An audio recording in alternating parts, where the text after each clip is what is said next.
Kitab Kejadian pasal 43. Tetapi hebat sekali kelaparan di negeri itu, dan setelah gandum yang dibawa mereka dari Mesir habis dimakan, berkatalah ayah mereka, "Pergilah pula membeli sedikit bahan makanan untuk kita." Lalu Yehuda menjawabnya, "Orang itu telah memperingatkan kami dengan sungguh-sungguh, kamu tidak boleh melihat mukaku jika adikmu itu tidak ada bersama-sama dengan kamu. Jika engkau mau membiarkan adik kami pergi bersama-sama dengan kami, maka kami mau pergi ke sana dan membeli bahan makanan bagimu. Tetapi jika engkau tidak mau membiarkan dia pergi, maka kami tidak akan pergi ke sana. Sebab orang itu telah berkata kepada kami, kamu tidak boleh melihat mukaku jika adikmu itu tidak ada bersama-sama dengan kamu." Lalu berkatalah Israel, "Mengapa kamu mendatangkan malapetaka kepadaku dengan memberitahukan kepada orang itu bahwa masih ada adikmu seorang?"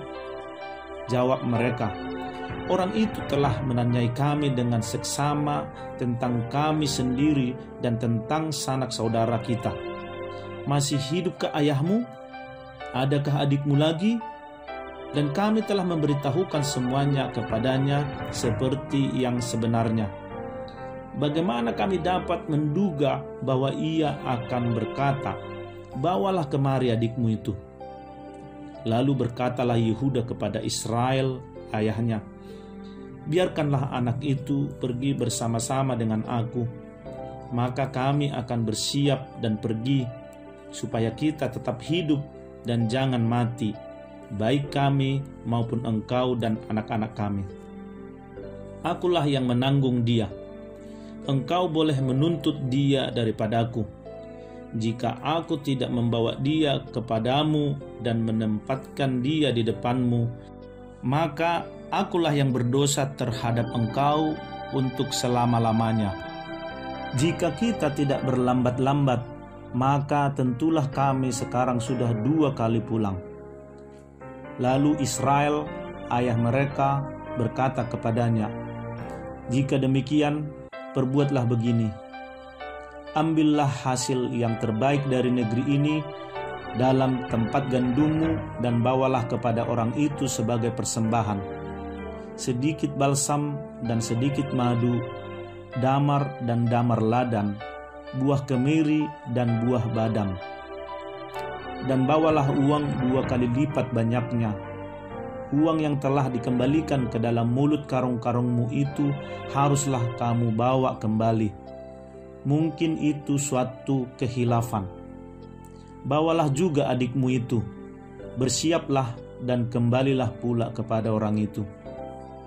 Allah yang Maha Kuasa kiranya membuat orang itu menaruh belas kasihan kepadamu, supaya ia membiarkan saudaramu yang lain itu beserta Benyamin kembali.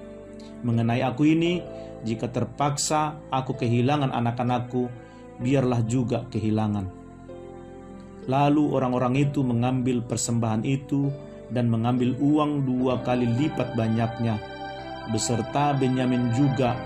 Mereka bersiap dan pergi ke Mesir. Kemudian berdirilah mereka di depan Yusuf. Ketika Yusuf melihat Benyamin bersama-sama dengan mereka, berkatalah ia kepada kepala rumahnya, "Bawalah orang-orang ini ke dalam rumah, sembelihlah seekor hewan dan siapkanlah itu, sebab orang-orang ini akan makan bersama-sama dengan aku pada tengah hari ini." Orang itu melakukan seperti yang dikatakan Yusuf, dan dibawanyalah orang-orang itu ke dalam rumah Yusuf. Lalu ketakutanlah orang-orang itu, karena mereka dibawa ke dalam rumah Yusuf. Kata mereka, "Yang menjadi sebab kita dibawa ke sini ialah perkara uang yang dikembalikan ke dalam karung kita pada mulanya itu, supaya kita disergap dan ditangkap, dan supaya kita dijadikan budak dan keledai kita diambil." Karena itu mereka mendekati kepala rumah Yusuf itu, dan berkata kepadanya di depan pintu rumah, "Mohon bicara Tuan, kami dahulu datang kemari untuk membeli bahan makanan. Tetapi ketika kami sampai ke tempat bermalam dan membuka karung kami, tampaklah uang kami masing-masing dengan tidak kurang jumlahnya ada di dalam mulut karung. Tetapi sekarang kami membawanya kembali. Uang lain kami bawa juga kemari untuk membeli bahan makanan. Kami tidak tahu siapa yang menaruh uang kami itu ke dalam karung kami." Tetapi jawabnya, "Tenang sajalah, jangan takut. Allahmu dan Allah Bapamu telah memberikan kepadamu harta terpendam dalam karungmu. Uangmu itu telah kuterima." Kemudian dikeluarkannyalah Simeon dan dibawanya kepada mereka. Setelah orang itu membawa mereka ke dalam rumah Yusuf, diberikannya air supaya mereka membasuh kaki. Juga keledai mereka diberinya makan. Sesudah itu mereka menyiapkan persembahannya, menantikan Yusuf datang pada waktu tengah hari, sebab mereka telah mendengar bahwa mereka akan makan di situ.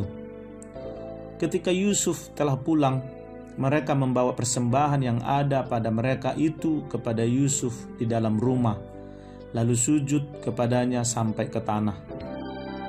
Sesudah itu ia bertanya kepada mereka, apakah mereka selamat? Lagi katanya, "Apakah ayahmu yang tua yang kamu sebutkan itu selamat? Masih hidupkah ia?" Jawab mereka, "Hambamu, ayah kami ada selamat, ia masih hidup." Sesudah itu berlututlah mereka dan sujud. Ketika Yusuf memandang kepada mereka, dilihatnyalah Benyamin adiknya yang seibu dengan dia. Lalu katanya, "Inikah adikmu yang bungsu itu yang telah kamu sebut-sebut kepadaku?" Lalu katanya, "Allah kiranya memberikan kasih karunia kepadamu, anakku." Lalu segeralah Yusuf pergi dari situ, sebab hatinya sangat terharu merindukan adiknya itu, dan dicarinyalah tempat untuk menangis. Ia masuk ke dalam kamar lalu menangis di situ. Sesudah itu dibasuhnyalah mukanya dan ia tampil keluar. Ia menahan hatinya dan berkata, "Hidangkanlah makanan." Lalu dihidangkanlah makanan bagi Yusuf tersendiri, bagi saudara-saudaranya tersendiri, dan bagi orang-orang Mesir yang bersama-sama makan dengan mereka itu tersendiri. Sebab orang Mesir tidak boleh makan bersama-sama dengan orang Ibrani, karena hal itu suatu kekejian bagi orang Mesir. Saudara-saudaranya itu duduk di depan Yusuf, dari yang sulung sampai yang bungsu, sehingga mereka berpandang-pandangan dengan heran.